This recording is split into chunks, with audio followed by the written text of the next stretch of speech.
Andrew, set her up on your camera. But I'm trying to show the shirt.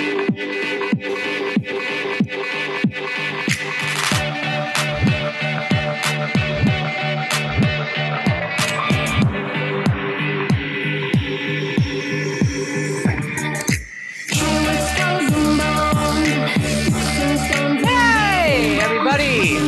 I am Zoe FPV. Welcome to the Dronelicious Show. This is an exciting time. So, I just kind of want to go quick thing about me. I am Zoe FPV. I have been a drone pilot for a few years now. You may have seen me on a few different things on TV, ESPN. Won the first ever drone race, at least sanctioned drone race in the USA. And I have a few awesome things like credits to my name. But we'll go over that with that later. Right now, I want to talk about this show and what you're watching.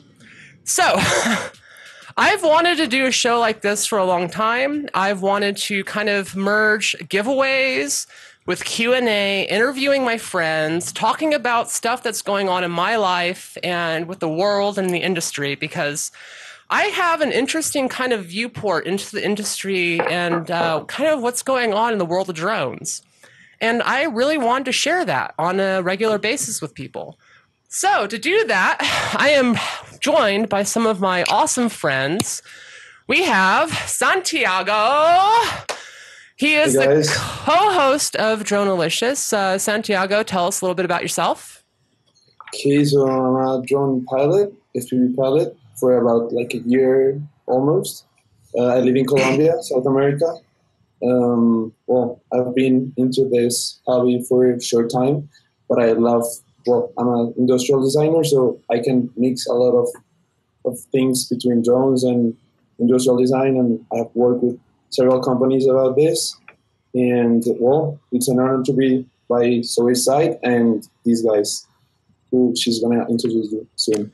Yeah, so, and then joining Santiago and I are the ASL crew, Aerial Sports League, out of the San Francisco Bay Area. Some really, really awesome guys. Say hello, Mark. Hey, Zoe. Thanks for having me. Yeah, so Mark, you are kind of like the head of Aerial Sports League. I mean, you've been in the drone industry for a while. You help head, I think, like the original drone Kickstarter, which was like the Game of Drones hero combat drone. You've done amazing things, I think, in the industry. I think of Aerial Sports League as probably the starter of the industry, and probably like the #1 league that has like kind of survived through a lot of the ups and downs of, you know, the drones industry's first year. And yeah, I'm really excited to have you on the show. Also joining us is Andrew. Andrew, say hello. Hi, I'm Andrew. Yeah, Andrew is our awesome combat director at ASL. He does a lot of interesting builds. I kind of consider him the mad scientist in the Bay Area just because of the crazy stuff that he's built. Some of it's being his combat net launcher drone that he uses regularly to take people out in combat, flamethrowers on drones, basically anything that you can legally get away with attaching to a drone, he's done. So we're going to have Andrew on in a bit to talk about some of the awesome stuff that he's done in the past. And then Jack at the ASL. He's kind of headed up the education efforts recently with what ASL's been doing and spreading the love in a lot of different schools. And we got a follower right on. And he's so Jack has been an amazing part of ASL. I think he's brought a new kind of energy into the mix. And I kind of love his story about how he got into drones, his background with maker culture. And yeah, we're going to talk to him about that coming up soon. But before we get into all the guests and all the awesome stuff we have to talk about first, I want to get into kind of the news about what's been going on with me the last week and kind of the stuff that's been going on in the industry and some of the stuff I want to talk about. So yeah, one of the cool things that popped up recently in the let's see if I can pull this up here properly. Yeah, so this is at the AMA's museum. Hopefully we can hear this. This is donated by Zoe. But the audio is hard to hear. I'm trying to password, but anyways, they actually have my hexacopter rat from the first AMA race. Here it is. And their kit. I'm trying to get you. This is so hard to get to the actual thing. FPV. She's talking about it. We can't hear it. Maybe you can hear it and I just can't. Governmentally sanctioned FPV race But yeah, so it's the first ever AMA race was held here in Santa Cruz, and I was lucky and good enough to win it. And I was fortunate enough to be able to donate my first FPV aircraft, which was Spider Hat Rex, or Spider Hex Rat. It was pretty awesome to be able to do that, and I think it's still to this day the only FPV aircraft in the AMA museum. So it's quite a great honor to have, you know, my machine live there, and I just want to share that because that popped up this week, and I was like so excited to see that machine on video again because I have not flown it in so many years, and just seeing it brings back like memories, like my thumbs remember how it feels, and I just I want to fly it again. I think I'm gonna have to rebuild it and make another one. So yeah, that's just something I kind of wanted to get in and share with. And then another big thing coming up is the second season of Drone Trippin' has been released, at least the first episode. Colby takes on surfers in Hawaii and shredding the shore. And he does some really cool stuff. If you guys have not watched Drone Trippin', please check it out. Colby, Ken Liu, Johnny FPV, and I take on Hawaii. What's up, Bill? And we do some awesome stuff in this season. I think it's going to be about 20 episodes long. So hopefully you tune in every 2 weeks for that. And if you haven't watched it yet, check out the first season of Drone Trippin'. I think that's some of the best content that I've ever been a part of. And it's very near and dear to my heart. So if you all could go check that out, that'd be really, really cool. Probably think about when they think of. Yeah, so another thing up on the list is after Flight Fest, Kevin Sellers released the freestyle video from his X-Class machine, ripping it up. Welcome to X-Class. GPS and hoverboard and a lot of other. So I just kind of want to narrate this video. I'm actually holding the camera for a lot of this, and if you haven't seen it yet, you really should check this out. So on the radio, so for those that aren't familiar, the X-Class quads are 1,000 millimeter giant, massive beasts of machines that probably shouldn't exist, but they do.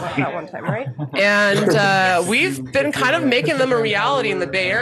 And Kevin, at the end of the event, threw down his X-Class rig for some of the most epic freestyle I think any of us ever have seen. And it's only really epic because that machine is probably like the price of a small car. And the stuff that he was doing with it put it in harm's way multiple times. And it was just amazing to watch. Like, if you watch a mini quad going through a freestyle course, it's very uninteresting.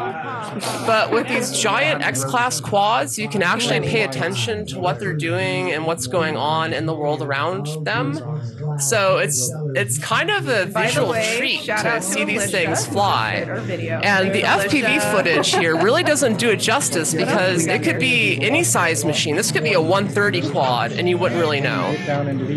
So that's one of the really cool things about X-Class is like you really see it line of sight. You hear these things line of sight, and it just blows your mind when they do these epic stunts. And in this video, what's really cool, at the end of it, Kevin Sellers actually goes to power loop a multi-GP gate, which was absolutely mind-blowing. Like watching that line of sight, your brain goes, what?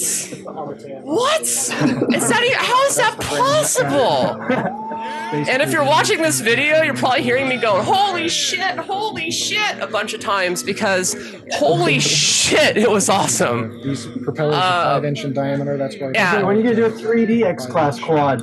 That is the question. Sooner than later. So I know my contacts are working on some very, very powerful ESCs that should handle 3D like it's nothing. So I'm actually hoping to have a 3D X-Class rig by race 3 because that would be cool. It's flashy. It's a little flashy. But yeah, so this is so Kevin Sellers right here is lining up for that gate hit. And he hits it. Crowd goes nuts. He goes to the power loop. It looks good. It looks good. He's got a good power loop. He doesn't have enough runway to really get it in, and boom, hits into the ground. We're gonna have some So he kind of thought he was flying a mini quad for half a second and forgot how heavy his actual machine was, and it just kind of biffed it. So over here, but yeah, he had the biggest crowd reaction that I've seen at the event, and these are all three of these were. Yeah, it was an honor to see that. So yeah, thank you all for indulging on that one. And if you haven't checked it out yet, go to xclass.racing and find out more information about their upcoming race on the 27th. I'll have a few of them on. I think next week to talk about it a bit more, and then a dedicated X-Class show coming up soon. So stay tuned for that. We've got some smaller ones. And then kind of a pilot spot showcase. I am an Airviews pilot. So I actually really love Airviews for the community that it's been building and the fact that you can go to this website and just see drone videos. When you go to like YouTube, you know, you'll post a video and then you'll have a really hot knife video next to your video. Be like, what the hell? Why is that related to my video? When you go to Airviews, they really try to relate your videos to stuff that's relatable. And so if you make really good content that sticks out, it's going to be promoted and shown through the rings and promoted against other pilots' videos of the same kind of video stuff. So in that kind of mini ad for Airviews, because if I have one sponsor, really it's them, I kind of want to showcase Salty Dave. He is one of my kind of friends out in Oregon. He does some amazing stuff. He just kind of entered the Matty Flips contest recently. And if you haven't checked out his videos, please go check out Salty Dave's stuff. I think he's only like 15 years old. He's a really young pilot. He loves freestyle. That's basically all he does. And that's probably one of the reasons why I'm featuring him, because he really kind of represents it adds a little bit more weight. The kind of feeling and the kind of flow that I love in flying. It's not really strict lines. It's not going super fast. It's got a really nice flow to it. So yeah, check out Salty Dave on Airviews. And then finally, the Dronelicious.show website. This is just launched as of today. Still very bare bones, not a lot of content up there right now. But please check it out. And if you're watching now, please comment on the show to be included live and for a chance to win a Hero 180 frame from Aerial Sports League. They have been so kind as to present us our first weekly giveaway for the show, which is so kind of them. Thank you, Mark. It's a pleasure. So yeah, if you want a chance to win that, share the show on Facebook, link or like and follow on the Facebook page, and then tune in live on today or on Thursday, and we'll announce the winners live then. And then I'll contact you through Twitch, and we'll get your Facebook information and get the prize to you ASAP. We will.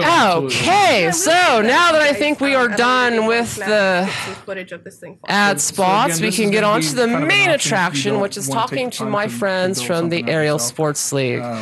With us, we have Mark, Andrew, and Jack again. And we're going to kind of go into kind of Mark's background and how he started out with FPV and This is kind of like the brush. kind of what he's currently doing right now in the realm of, It's called the I guess, drones. Detroit Multi. So, Mark, tell us a little bit about yourself. And then over here we've got the tiny whoops. I'm sure most people Originally, before the world of drones took over my life, I was in frame robotics and new media and emerging technology.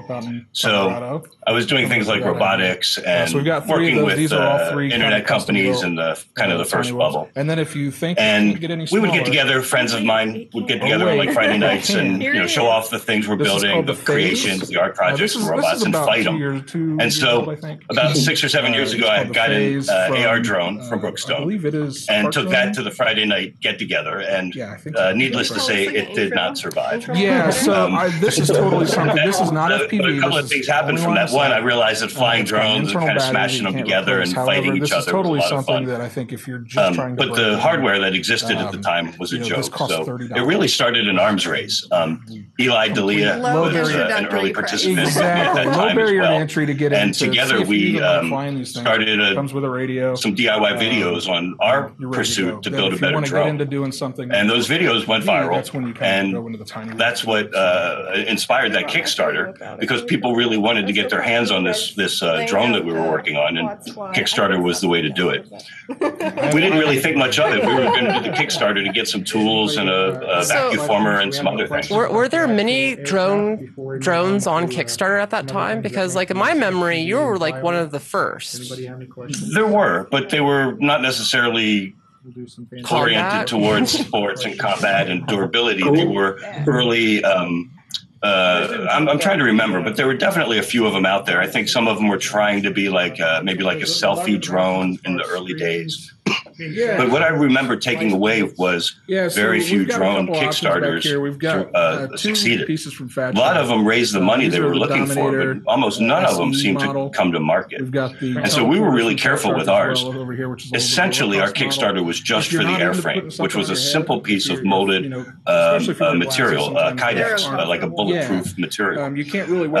We did have some high-level rewards where we built drones that were ready to fly and gave those away for high-level contributions, but that was a relatively small number compared to the multitude of people who were just buying the frame and then, like we do, building it up with the components that they were choosing themselves.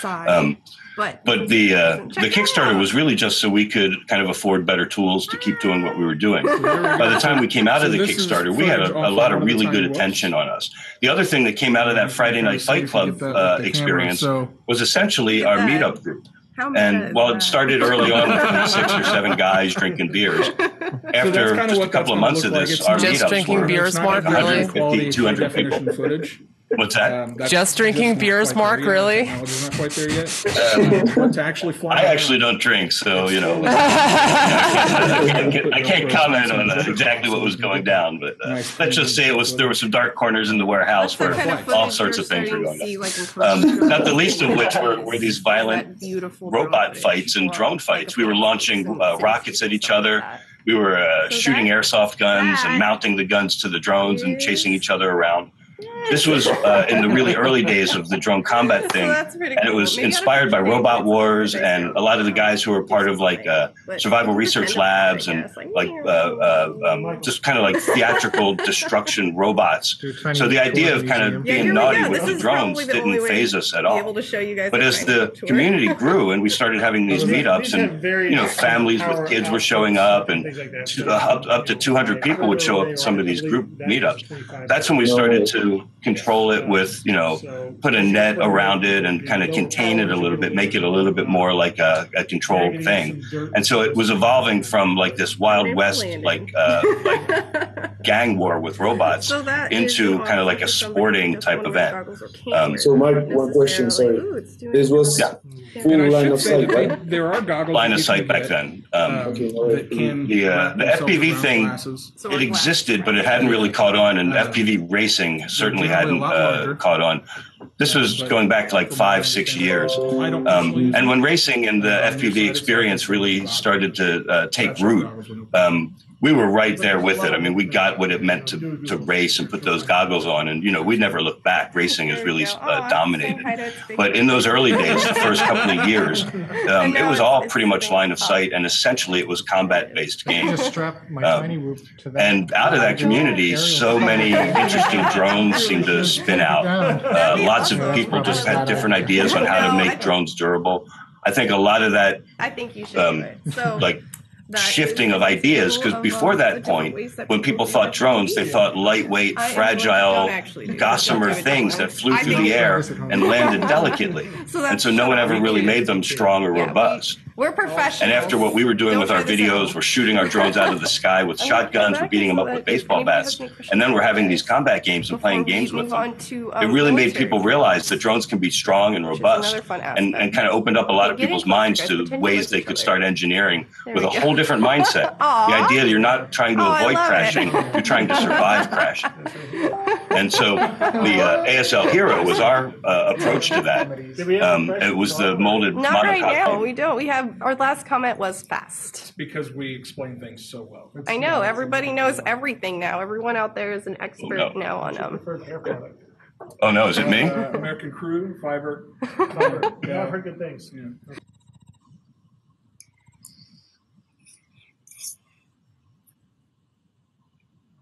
Okay.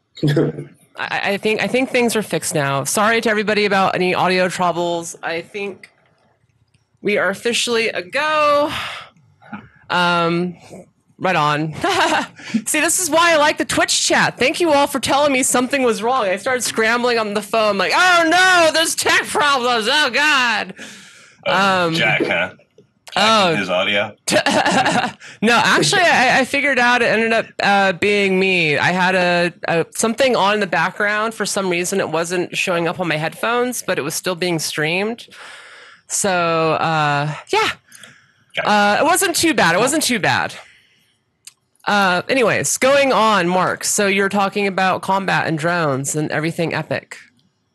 So basically the other thing that happened from those meetups was like the community of people who thought, drones can take the abuse. Let's play with drones. Let's have fun with drones.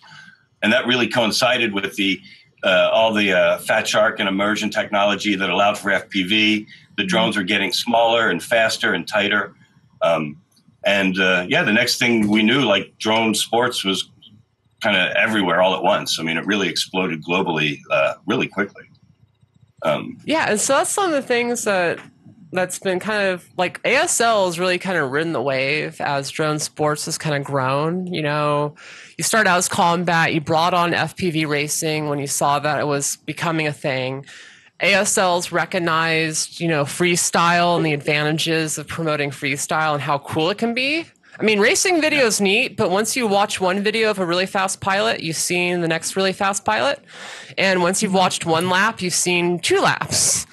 So it's kind of fun to be able to mix it up a little bit. And the platforms that ASL is kind of really building for drone sports, not just drone racing, I think has been one of the really strong suits of the company. Thanks. Yeah, it's true.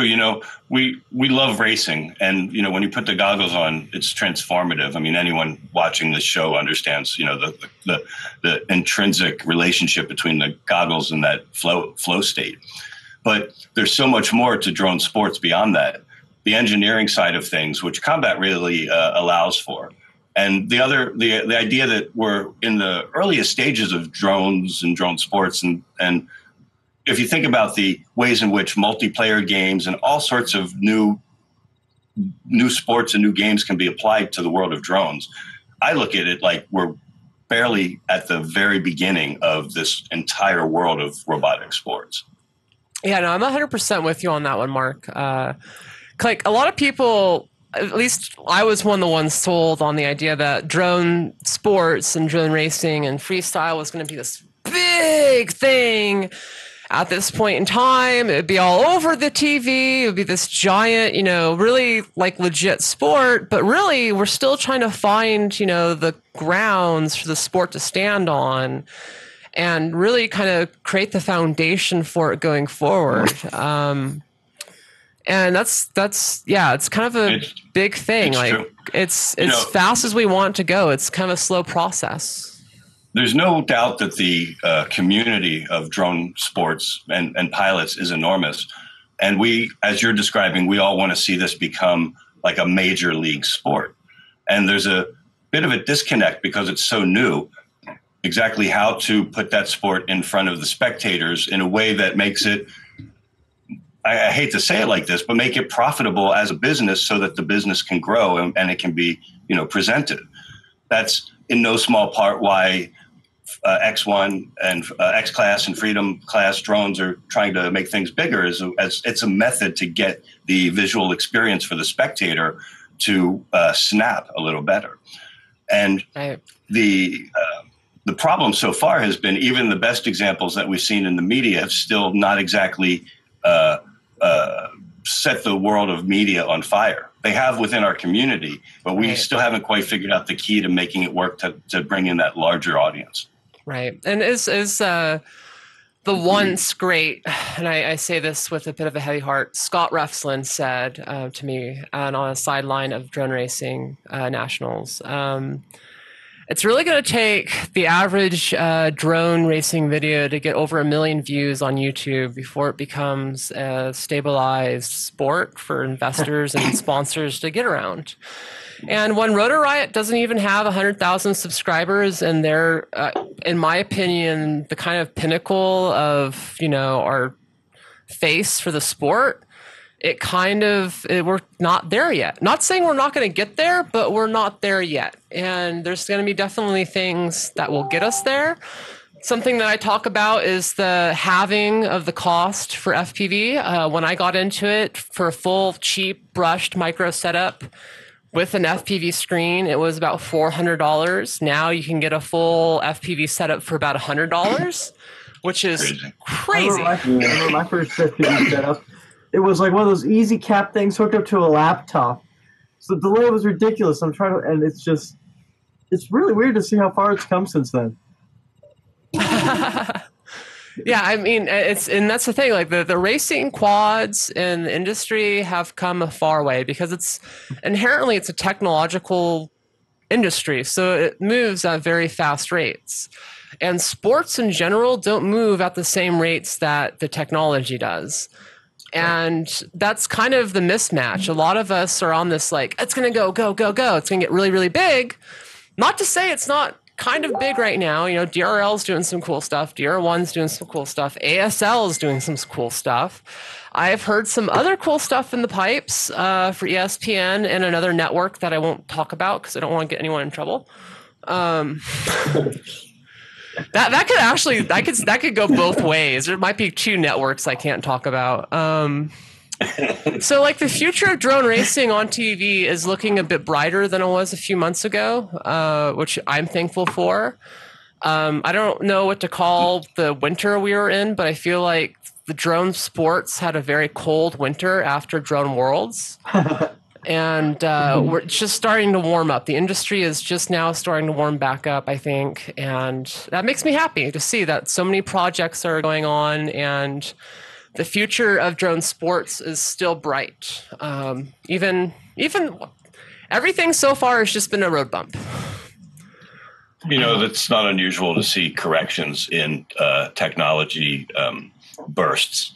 The internet had, multiple corrections. You think about the first bubble, and a lot of good came out of that first bubble, even though there were a lot of failures. It still drove everything forward and set the stage for a more measured second phase. Right. And you can look at the first exuberant burst of drone sports, the first 18 months or 2 years, as being that. And it may have grown a little bit too fast, too quickly. And now that it still exists, but kind of got that out of its system, maybe the next path is a little more measured and actually has more sustainable growth. I mean, that's certainly what we're hoping for. So we're officially through the ask.com phase of drones, right? Holy shit, that's a great way to put it. That's a great way to put it. I mean, that's something that I kind of want to also kind of put as a parallel. Drones are, I think, a staple. They are a technology paradigm They are not going away. They're only going to become more ingrained into our lives. Eventually, all shipping is going to be done via drone ships. They're already trying to start to do that, and they're realizing that's a smart way to go about it. Police agencies are starting to adopt them. I've seen, like, the local news. They have a drone instead of a fucking... first F-bomb on the show. Yes, they use a drone instead of a helicopter. I think I can do that on Twitch. I hope. We'll find out. You just can't do that in Twitch chat, apparently. So like drones are going to become kind of ubiquitous with our everyday lives going forward, and it's really going to take just like the next kind of big event, the next kind of big idea, and kind of proving to the world that drones can be a mass spectator sport. And it's also kind of, I think a large part of that is educating the audience. Like South Korea is a very large technologically based society, and they've embraced drone racing. I've seen massive crowds gather at South Korean races just to watch drone racing. ASL has a community in Korea that does combat as well. And I have to say, without hesitation, the quality of engineering and just craftsmanship that they bring to the table for their combat drones is astounding. Every single drone in the competition is a completely unique, transforming battle drone. So they take their sports really seriously over there, and they've got a thing for drones. South Korea is a powerhouse globally when it comes to racing and drones. Yeah, that's for sure. I mean, the South Korean pilots that I've met and dealt with, and their organizational structure in South Korea is really good. They do not play around when it comes to drone racing. And I kind of see them as the international leaders right now for drone racing, just because all their events run really smoothly.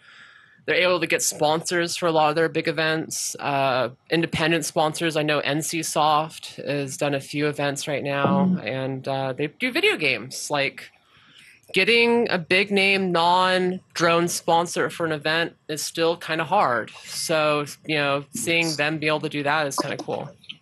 I think there's this massive thing about this South Korean drones or racing, that is that their government is supporting them. So it's easier for them to get full crew or traveling or these kind of things that involve getting with pilots to races and competing worldwide. So I think also that is powerful. Right. And so it's actually like a big deal, because they just had, like, China just had a massive drone race with a lot of big name pilots showing up, and it got shut down because the government did not like it. They had a report of some DJI Phantoms flying too high in the area.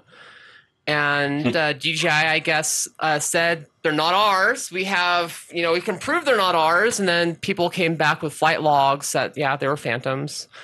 So I guess it wasn't even like the drone racing that angered the government. It was just the fact that people were flying outside of the drone race, and that was enough for them to get shut down. I know in America, we're kind of this tightrope with the FAA, local legalities, everything else. And like Santiago, he ain't got to deal with any of that shit.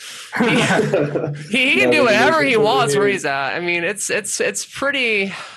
It's kind of like, it kind of opens your eyes on the international community and what drone sports could be if the governments supported it versus trying to stifle the innovation that we're trying to bring to the market.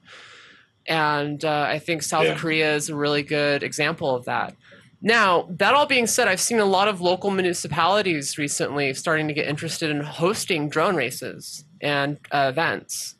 So while the federal government might not be super happy about it, or at least indifferent, I think local municipalities are starting to get on board. So and we have to encourage as much of that as we can. Some towns and cities have a kind of open and progressive concept about drones, and they're willing to allow it. Okay, but as we all know, increasingly. I'm sorry, I got to interrupt you, Mark. Humboldt 710, the freestyle champion of the world, says Jack looks like a young Norm Macdonald. You know what? You kind of do look like a young Norm Macdonald, but you have way more energy than he ever did. Or actually, you know what? Maybe you're like Norm Macdonald before all the energy was sucked out of him. You know? Right. So okay. So I just had to pause that. Thank you, Humboldt, for the funny comment. I love you. Okay, so that like completely derailed the show. Yeah, so I guess since now's not actually a bad time, and I had a whole bunch of topics to talk about, but we started like getting into a whole kind of like just a bunch of random stuff, but that's not bad. It's not bad. So we got how ASL started, some history of drone combat, flame-throwing drones. Yeah, actually, I'm really curious. Where do you see the future of drone combat going? I mean, right now, I've seen a lot of cage stuff. I've seen some interesting stuff that you do with rotor derby, where you combine drone racing and combat together. I think you should actually explain that for people, maybe. Sure. We did that one rotor derby event, and we're going to be doing more soon. But we really wanted to mix things up and create a team-based game with drones. And so we brought a bunch of pilots together with the idea of recreating roller derby, the sport where teams are on roller skates going in a circle and scoring points and blocking each other. And there's a lot of body contact and a lot of sort of racing and combat mix. And so we thought that would be a good starting point for a drone game. And we worked out a couple of different approaches to it. And I think the one that really ended up working the best was what we were doing towards the end of the evening, where we essentially had one pilot in FPV racing around a simple oval track, going through gates. So they had to maintain their position on the track as they went around. And then we had the larger heroes being flown line of sight by defenders. And those drones, their intent was to basically stop that pilot from scoring laps. Earlier in the night, we had two teams going at the same time, and it was a really complicated thing with too many objectives all at once. And so by simplifying it and having it be a single objective with one pilot racing and a number of pilots in the defensive mode, it really created an interesting sort of a death race where, the pilot was working his way through the gates, working himself around the larger drones. And they were just dedicated to suicide bombing themselves into that racer to take them out. It was really fun, really exciting. ASL provided all of the drones so that none of the pilots had to risk their own hardware while we figured out the nuts and bolts of this new sport. And because we were using the heroes, both for the 180s for racing and the 450s for defense, basically the fleet was fine at the end of the night. I mean, we had plenty of little repairs to make, but it came back limping just fine. And so rotor derby has a lot of potential. The big challenge is having the event location and everything set up, and then being able to provide it, because again we provided the spec drones, and that seemed like a really good way to do it. So we want to find a partner or a sponsor to come in and help offset the scope of doing a project like that. I really, really hope someone does sponsor rotor derby, because that was probably the most fun I've ever had flying. That wasn't like doing 3D or racing X class, but just flying FPV and doing combat. Combining those two things, FPV combat is kind of the best. It really is. Yeah, it's fun. I was even joining rotor derby on the ground team, just playing drone dodgeball. Yeah. Yeah, right. The runners, we had we were calling them like rodeo clowns, people who would run out in armor out onto the field to collect the drones, fix them, get them set up.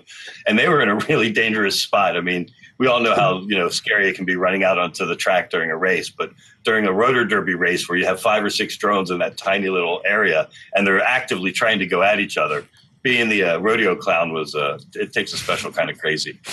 It was a lot of fun. I did it too. Yeah, it was awesome. Tor, Odison says rotor derby sounds like me just trying to fly with friends. Hashtag nobody. Yeah, it can be like that for a lot of people. That's for sure. But it's just the beginning though of like the idea of team-based drone games. Right now, basically, even if you do a team-based race, you're all still a team on a single drone or taking turns or something like that. But the idea of multiple drones in the air acting as active teammates in a game, almost like in the way you'd have multiplayer video games, but now instead of playing online, you're playing with drones. Right. To me, the future of drone games speaks to all the potential ways in which you can kind of leverage those types of games. Yeah, and drone flying, the most realistic video game yet. Yeah. It seriously is, and this is actually something that kind of boggles my mind, is that in a lot of ways, like the drone community and the FPV community is, I think, more engaged and larger than the VR community is right now. Like there's a lot of headsets out there, like the Oculus Rift, the Vive, but I don't see the same kind of forum engagement, the same kind of, see, Jack's got an Oculus Rift, DK2. I know Mark's got a PSVR. I've got my CV1 over in the corner. I love it. But like the FPV community is so weird. Like you get a giant group of people together to do a shared virtual experience with a mechanical analog. I mean, it's like, because I've been in it so long and I'm such a nerd, like you really think about how awkward and weird it is that it even exists. And the fact that it's like giant communities get together and fly, like on a daily basis, people get together to share this experience with each other. And it's... My favorite thing to do is when people are walking behind you and you think you're ignoring them, and you see them in the camera feed just saying hi, they're just like... You never want to see someone walking up with a baseball bat or a police badge. Those two things are bad. But yeah, so future drone combat, I think, is looking pretty bright. I'm hoping we see some more rotor derby before the end of the year. Actually, if you want to check out rotor derby and see what it looks like, Colby Curtola, SFFPV, actually has a video of it up on his channel. And that's right. Google SFFPV plus rotor derby, and you'll pull that up. Big shout out to Colby. Yeah, I'm embarrassed we've never put our own edit up from that night. But, I'm embarrassed too. Like I've got tons of footage from that night that I haven't put up. And actually, this is kind of a shout out. Anyone listening that is a video editor and wants to work with me on stuff, please let me know. I need video editing help. I can do it myself, but I have too much stuff. Actually, I have some video right on my desktop from the VTX I was using in rotor derby. Yeah, so it was a really cool event. I'm hoping we see more of that content coming out soon. Absolutely. So, Mark, what are the bigger events that you've done in the past? Like, I know the Maker Faire events stand out as like being the biggest ones. Kind of tell me about that. Like, how many have you done? What kind of crowds you get? What kind of pilot throughput? All that good stuff. Yeah, absolutely.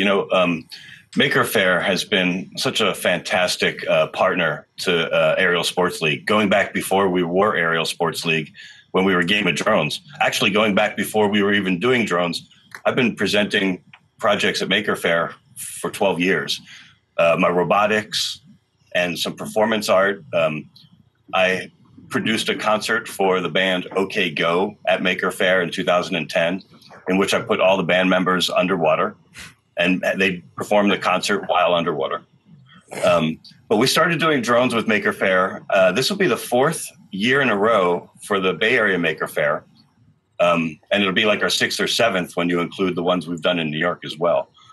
It started with just the drone combat in a nice oversized combat arena. So it was really our first big public showing in front of a large audience of the combat games, and a real kind of proving ground as to whether or not this truly was a spectator-oriented sport. And the answer was unequivocally yes, it really was. So we introduced racing about 2 years ago. Maker Faire now gives us our own dedicated tent and our whole zone, really, in the parking lot. So we have drone racing under one tent. We have drone combat and drone training under a separate tent right next door. It's been really fantastic. It's allowed us to grow as an organization and as a community. It's allowed us to try some things, stretch our wings, and experiment with different ways of presenting the sport.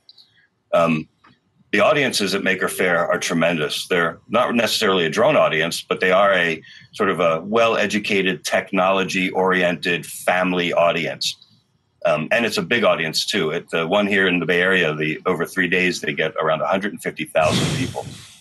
And quite frankly, most of those people wander through our area and watch what we do, if maybe only for a few moments, or they sit down on the bleachers and watch for, half an hour or more. That's the fun thing. Like, the bleachers at those events have always been full. And that's one of the cooler things. Like, you go and there's definite crowd of people crowded around the cage, and then there's a bunch of people in the bleachers. And at any given point in time, there's a good few hundred people watching the event.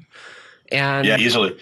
In fact, they moved us to our own tent because when we were inside doing combat inside the main hall, it was like a fire hazard. I mean, when we were doing the show, the audience was 15 people deep, and it was insanity. It really was. Oh, yeah. And so they had to move us out of the building. Which has me really anxious to host the caged freestyle event for Maker Faire. Yeah, that's going to be interesting. So, like, my only real big concern is the fact that we have like 20 feet of ceiling, but pending that, me not getting nervous hosting it is the other one.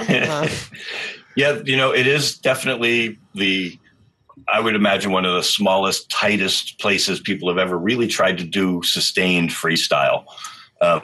When we did it a few weeks ago at the Palace of Fine Arts, granted that was a much larger space, but it was still a contained space. And the number one issue with that from Pilot, like the only complaint I got from that was that it was indoors. So that was a good thing. I mean, like, it was. I think that was a good, challenging environment for pilots. Well, the other issue was video, but we actually are going to have the video problems cleared up for Maker Faire. Thank you, Mark, for listening to my pleas on that. Thank you for pushing on that, and thank Trappy and TBS because they really helped us out with the whole pilot line setup of clear views. That's cool. So we should be rock solid with the video for that. What's interesting is everything moves so fast in this industry. And, we announced the micro spec 2-inch and 2S a couple of months ago. And there was, some movement in that side of things, but it's moved so quickly in the last couple of weeks or months that so many people are rocking these 2-inch drones that I'm actually imagining a ton of the freestyle is going to be done on micros. You can do it. You can power loop inside of 20 feet with a micro. Well, I mean, yeah, you can, but it's hard to put a GoPro on a 2-inch quad. and like, inherently freestyle is about that video. If you ain't got that epic video, you ain't got shit. And I keep talking about that because one of my favorite 3D pilots, Noah, he did a wall plant. So he took a 3D quad, he flew it, he stuck it on a wall in reverse and just held it on a wall. And then he did some other epic shit. His GoPro got ejected, and then we lost the SD card. So this is the thing with freestyle. Like it's all about that video. It's all about that video. So that being said, I've seen really good 3-inch quads rocking GoPros now. Like that. Hey, completely the doable. My first favorite mini micro quad, the Twitch 109. And even though I never actually got the mount, you had that 3D printed mount that held the session on it. And I watched what you did with that thing, and that thing just it was like butter. It's still one of my favorite quads. Me too. It's sitting on my shelf, and it's just a classic. I fly it on 3S. I know it's 4S capable, but that thing on 3S is like a perfect spot. For me at least. It's just great. It's great, and that tiny little 109 with the session on top of it, just laughing it off. Yeah, that was, I think, one of the first real 3-inch micros that made people realize that you could throw a GoPro on a 3-inch, and people the F you can. then, we did it, and now there's a bunch of 3-inch micros running GoPros now. So yeah, no, it's I think awesome. You're right on that. I think we're going to see a lot of 3-inch freestyle rigs for the competition coming up. That being said, I'm practicing with my 5-inch 3D quad, and I am making a really tight-ass training course to really kind of get my curves and loops and all that stuff in really tight so I can fly in that environment. And the track this year at Maker Faire, there's going to be some really interesting obstacles. It's a lot more intense than it was last year. The Pua Noodle Forest. Oh, God.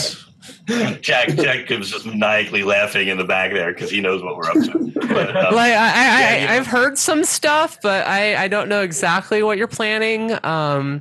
Just try to make it. Just try to make it so a 5-inch quad could still get through it, please. Sure. No, absolutely. And you're right. We do have this kind of noodle forest thing, and we have a bunch of gates and other, obstacles. But they'll hopefully be, enhancing the run and the line for freestyle. But it's not a big open space. There's definitely some stuff happening, and it's up in the air now too. Last year it was all pretty much on the ground except for the over/under.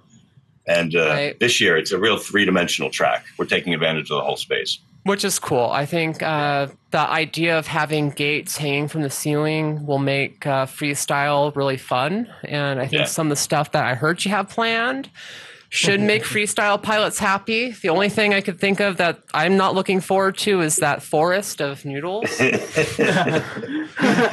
that's a mandatory part of the freestyle. You have to go through the forest. Oh, yeah. No, it's not, Mark. No.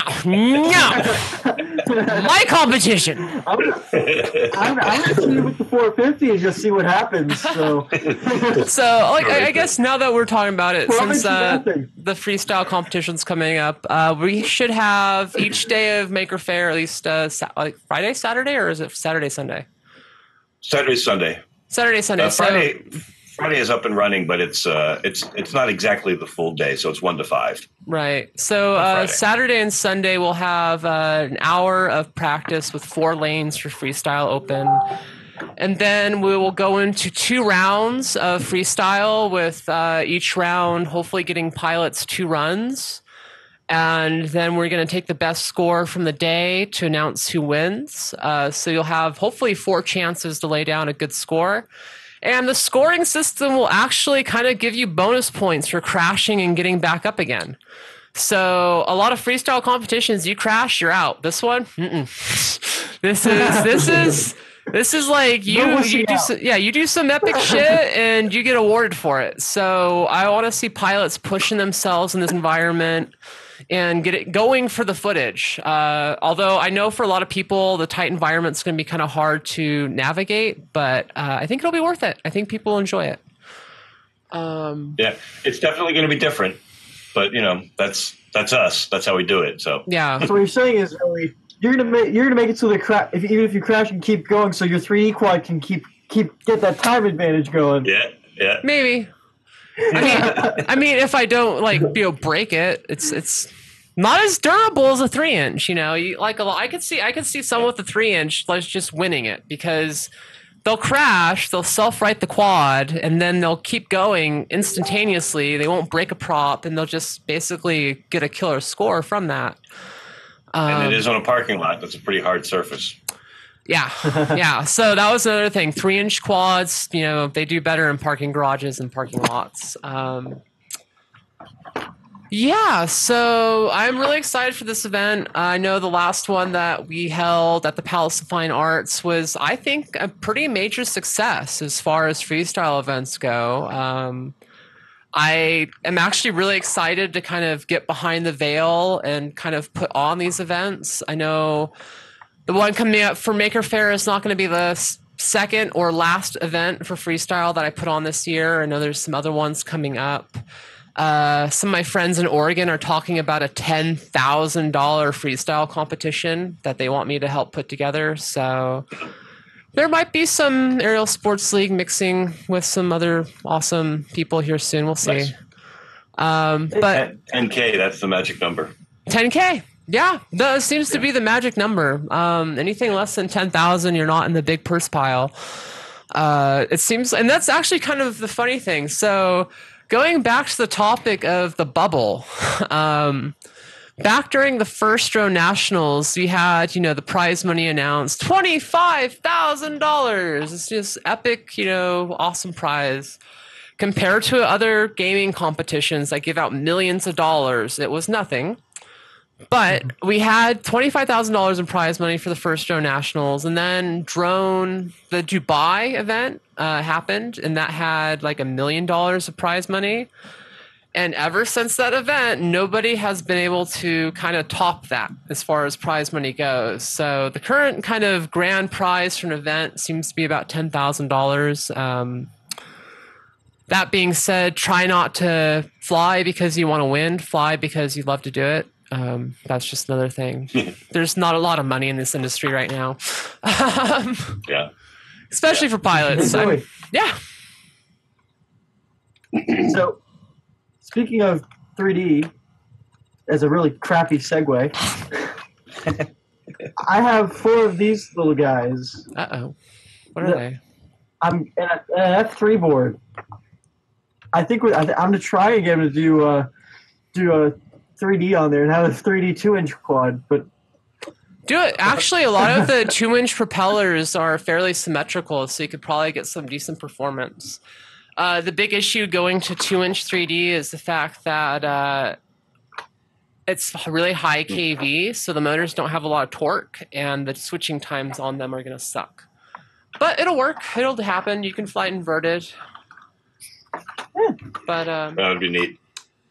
Yeah. So I'll let the professional test it out first. So Mark, are you able to talk about the other big event coming up for ASL? Boy, I wish I could. We are so close. I was hoping I could make an announcement tonight on this show about some stuff we've got going on, but unfortunately, I can't say. Damn it! But I will say that we've got a few things on the short-term horizon that, if they come together, will really make pilots happy on the West Coast. Just some kind of big fun events that we've got lined up that hopefully we can make an announcement soon. Right on. Well, let me know when you can, and I will have you back on the show because I'd love to come back and make that announcement. And hey, maybe it might even be as soon as Thursday. Right? Yeah, actually, yeah. No, we were hoping to find out today, so maybe we'll find out tomorrow. Yeah, no. If you know, so I'll let you know. You'll be one of the first to know. Right on. Yeah, you always have an open spot on the show, Mark. Same goes for you, Jack and Andrew. You're awesome friends, and I love having you included. Oh, Zoe, you might have muted, Zoe. Oh, wait. Am I muted? Yo, Zoe, you muted yourself. Wait, no. How do I fix this? Try muting your mic. I think you're getting some feedback. Audio test. Aha! I am unmuted. Hello? You can hear me now. Yeah. How did I do that? We hear you, Andrew, but just want to try muting it because I think we're getting feedback from someone. It's really? not, I think it's okay-ish now. I mean, I hear a little bit Zoe of went team feedback. quiet, right? Yeah. Uh-oh. But I don't think she knows. What? They okay. So my friends have told me that I have gone quiet. Hold up a sign. Oh wait. Okay. Can you hear me now, guys? Jack, on the move. Hello. Can you hear me now? Hello. Proactive, Jack. Hello. Was it me you were getting feedback from?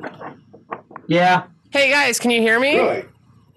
This is going horrible now. So, hey, can you guys hear me or not? I can't tell if they can hear me. I can see my microphone going up. I think they can hear me. I think they're all fucking with my head. There's a second F-bomb. We're still PG-13. So yeah, I'm assuming. Wait, what do you mean? I can hear you. Yeah. I can hear.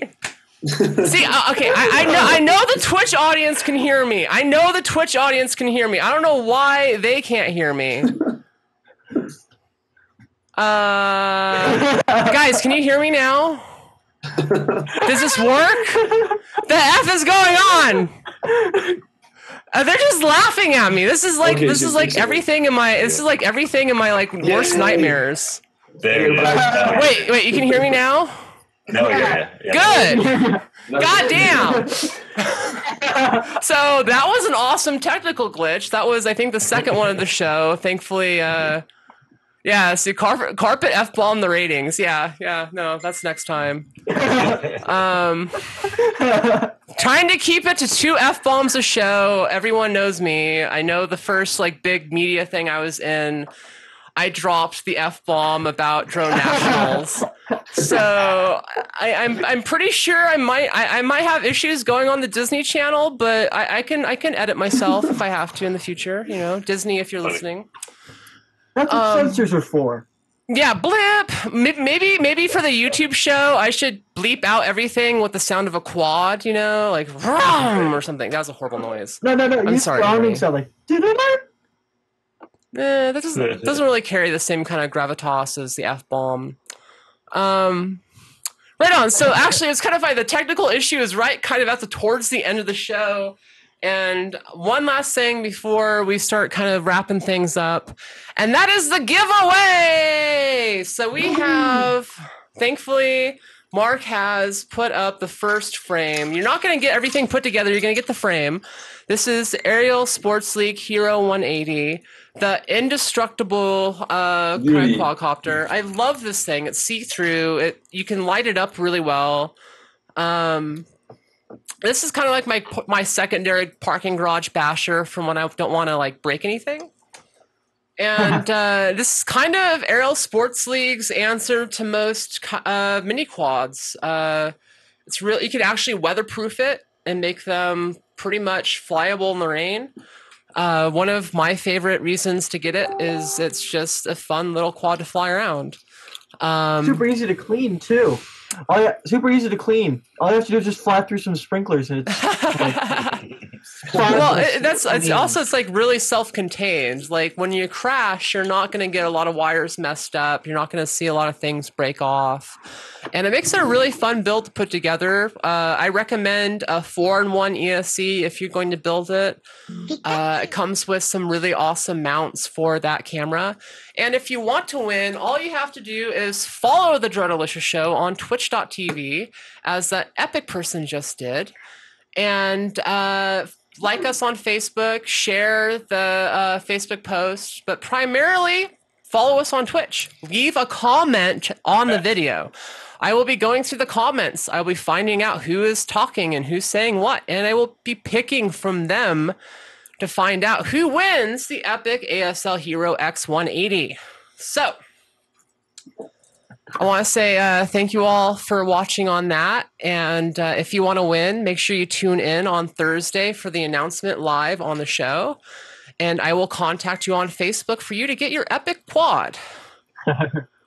Okay. Good luck, everyone. Thank you again, Mark. Pleasure. Cool. So going back to kind of wrapping this up on the first episode, next episode on Thursday, we're going to have kind of something special, a project I've been working on kind of in the background with the Dronelicious Show, but nothing related directly to it. I will have my friend Angela from FPV Mexico on. I think she is one of the most legit female pilots on the scene right now. One of the fastest that I've seen, and she has been rocking it lately. So we're going to have her on the show to talk about some stuff that's coming up.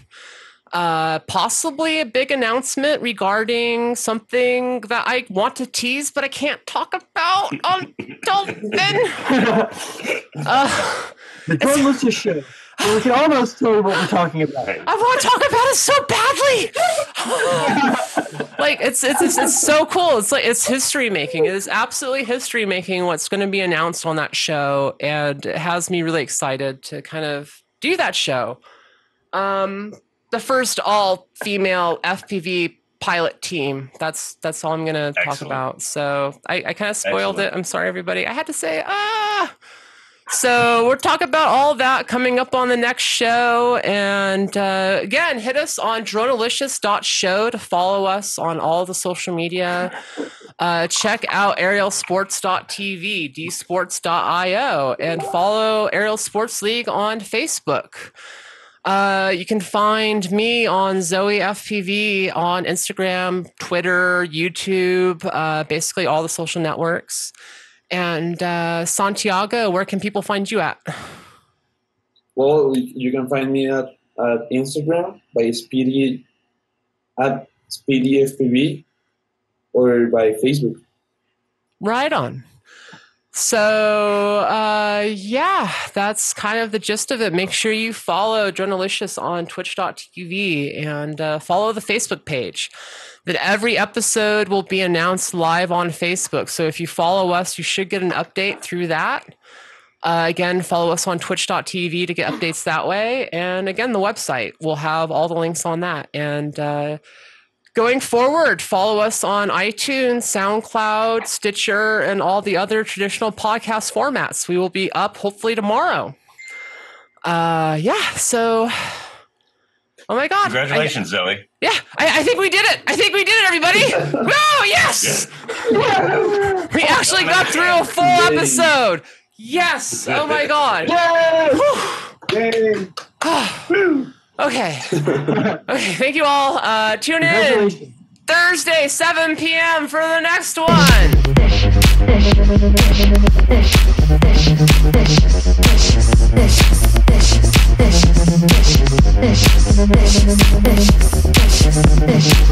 The